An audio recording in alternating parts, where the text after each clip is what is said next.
আমার নাম হুমায়ুন আহমেদ। যে গল্পটি পড়ছি গল্পের নাম আনন্দ বেদনার কাব্য। বইটির নাম রিক্তশ্রী পৃথিবী। প্রচ্ছদে একটি মেয়ের মুখের ছবি, মেয়েটি কাঁদছে।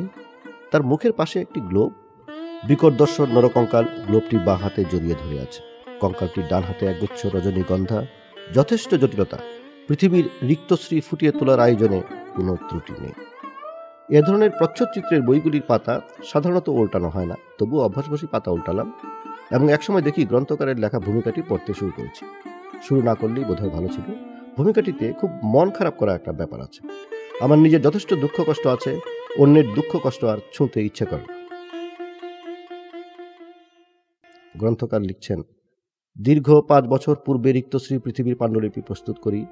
সেই সময় আমার অতি আদরের জ্যেষ্ঠ কন্যা মোসাম্মত নুরনাহার খানম বেনু উক্ত গ্রন্থের জন্য পটচিত্রটি অঙ্কন করেন।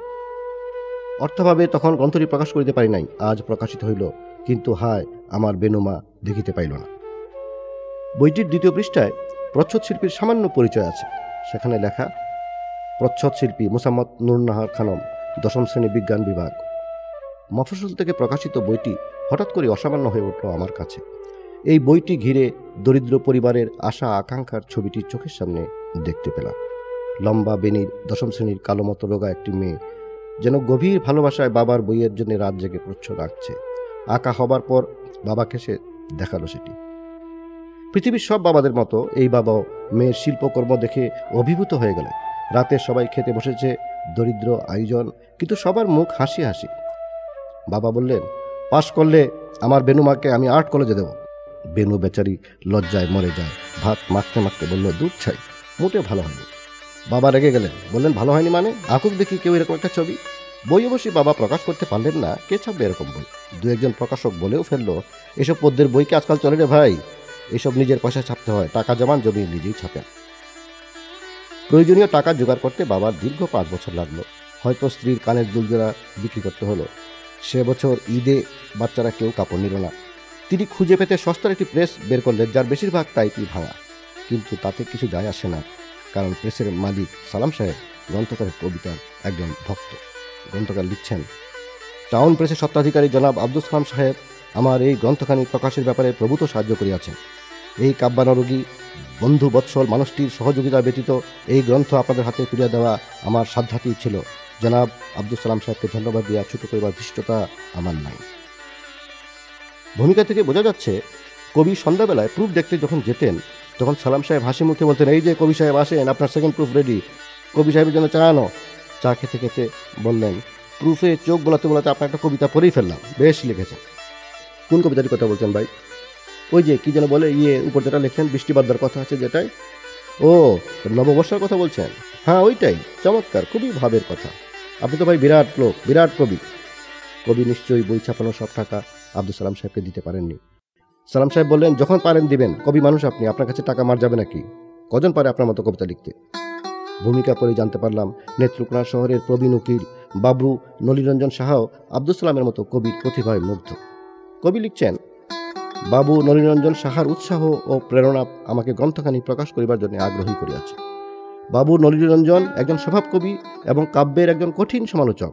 তিনি যখন আমার কবিতা প্রসঙ্গে সাপ্তাহিক পত্রিকা মঞ্জুসাতে আমার একটি কবিতার উচ্ছ্বসিত প্রশংসা করিয়া বলিলেন, এই কবির কাব্যগ্রন্থ অনতিবিলম্বে প্রকাশ হওয়া বাঞ্ছনীয়, তখনই আমি স্থির করি, রিক্তশ্রী পৃথিবীতে মোট 113টি কবিতা আছে।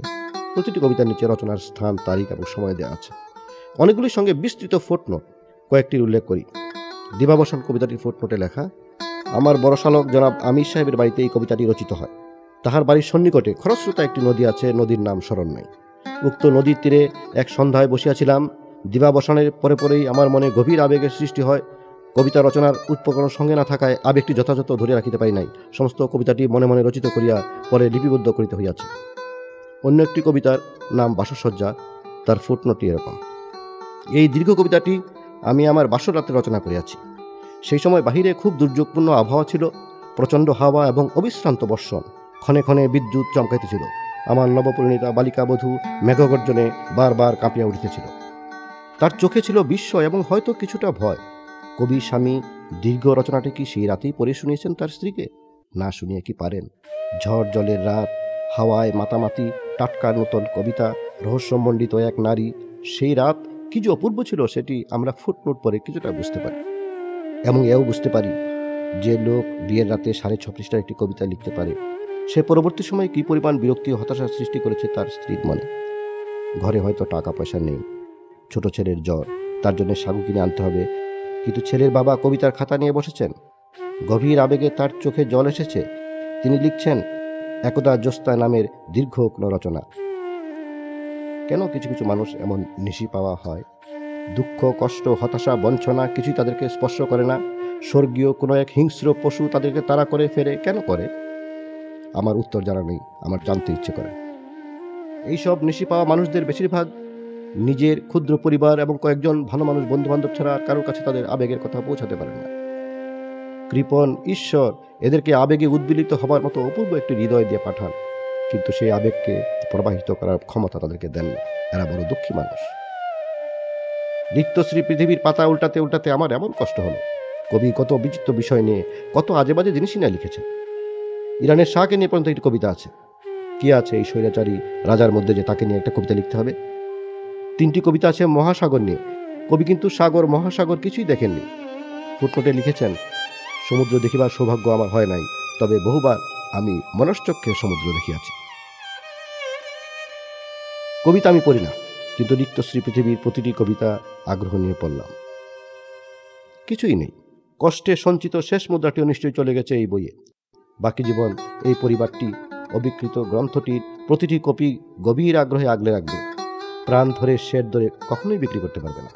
বইয়ের স্তূপের দিকে তাকিয়ে স্ত্রী মাঝে মাঝে গোপন দীর্ঘ নিঃশ্বাস ফেলবেন। কিন্তু তাতে কি? অন্তত একটি দিনের জন্য হলেও তো এই পরিবারটিতে আনন্দ এসেছিল।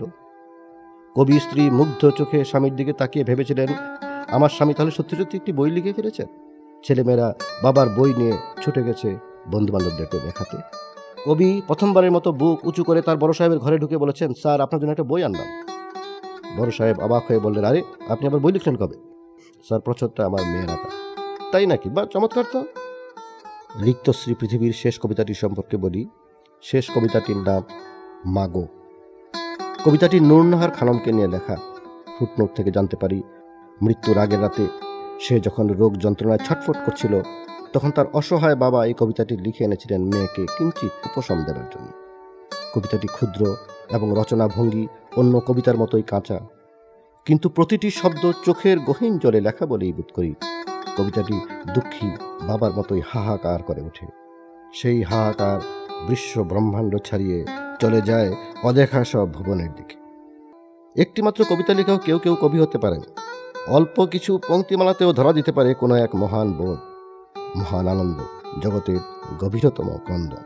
সেই অর্থে আমাদের রিক্তশ্রীর কবি একজন মহান কবি।